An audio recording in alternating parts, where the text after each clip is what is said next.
Hi friends, చూస్తున్నారు కదా. మనం ఇప్పుడు ఫ్రిడ్జ్ తాలూకా కంప్రెషర్ అనేది కట్ చేసి ఏ విధంగా చెక్ చేస్తున్నాం అనేది. ఇప్పుడైతే మనం రేపొద్దున్న ఒక కస్టమర్ ఇంటికి వెళ్ళిన తర్వాత మనం కంప్రెసర్ ప్రాబ్లమా మదర్ బోర్డు ప్రాబ్లమా అనేది ఏ విధంగా చెక్ చేసుకోవాలనేది ఈరోజు వీడియోలో మీకు ఎక్స్ప్లెయిన్ చేస్తాను. ఇప్పుడైతే మీకు 2 వైర్లు చూపిస్తున్నాం కదా, అది బల్బ్ వైర్లు అన్నమాట. ఇంకొక 2 వైర్లు అనేవి కలిపాం కదా, అది థర్మోస్టాటర్ వైర్లు అవి.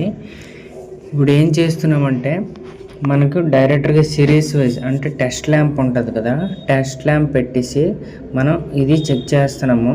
ఎందుకంటే టెస్ట్ ల్యాంప్ పెట్టడం వల్ల ఏదైనా షార్ట్ గట్ అయిందనుకోండి, మళ్ళీ మదర్ బోర్డు కానీ కంప్రెషర్ కానీ పోయిందా లేదనేది అంటే ఇమీడియట్లీగా షార్ట్ అయిపోద్ది అనమాట. ఒకవేళ మదర్ బోర్డు పనిచేస్తుంది అంటే అందుకు మనం ప్రతిదీ డీటెయిల్గా చెక్ చేయడానికి సిరీస్ అనేది పెట్టాము.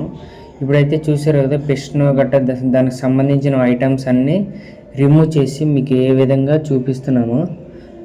ఇలాగా రిమూవ్ చేసి చూపించడం వల్ల మీకు ఏంటంటే ప్రాపర్గా అర్థం అవడానికి మీకు ఈ విధంగా చూపిస్తున్నాము.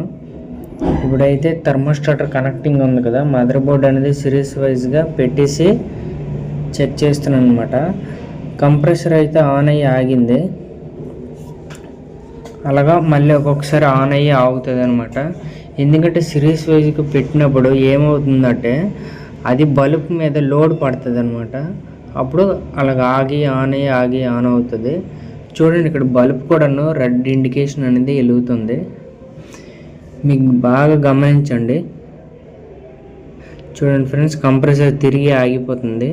చూడండి, అక్కడ మదర్ బోర్డులో ఎల్ఈడి లైట్ కూడా చిన్నది మనకి ఎలిగి ఆన్ అవుతుంది. చూసారు కదా, అలాగని చెప్పి ఎలిగి ఆన్ అవుతుంది కదా అని మదర్ బోర్డు ప్రాబ్లం కాదు, బల్బ్ కూడా ఎలిగి ఆన్ అవుతుంది. చూసారా, ఈ విధంగా ఎలిగి ఆన్ అవ్వడం వల్ల ఎటువంటి ప్రాబ్లం లేదు. వైండింగ్ గట్ట కనిపిస్తుంది కదా నీట్గా. మనకి కంప్రెషర్లో పిస్టన్ ఫ్రీగా రన్ అవుతుందా లేదనేది చెక్ చేస్తున్నాం అనమాట. చూసారు కదా, పిస్టన్ అనేది కనిపిస్తుంది. మనం హెయిర్ అనేది ఏ విధంగా వస్తుంది అనేది ఇక్కడ డీటెయిల్గా చూపిస్తున్నాము. ఆ ఎక్యునేటర్లు వెళ్ళి ప్రెషర్ అనేది బయటికి వెళ్తుంది అనమాట. చిన్న ఎక్యునేటర్ అయితే దీనికి ఇచ్చాడు.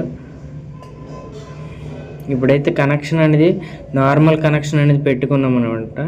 నార్మల్ పవర్ అనేది ఇవ్వడం వల్ల మినిమం ఒక 5 మినిట్స్ తర్వాత కంప్రెషర్ అనేది ఆన్ అవుతుంది.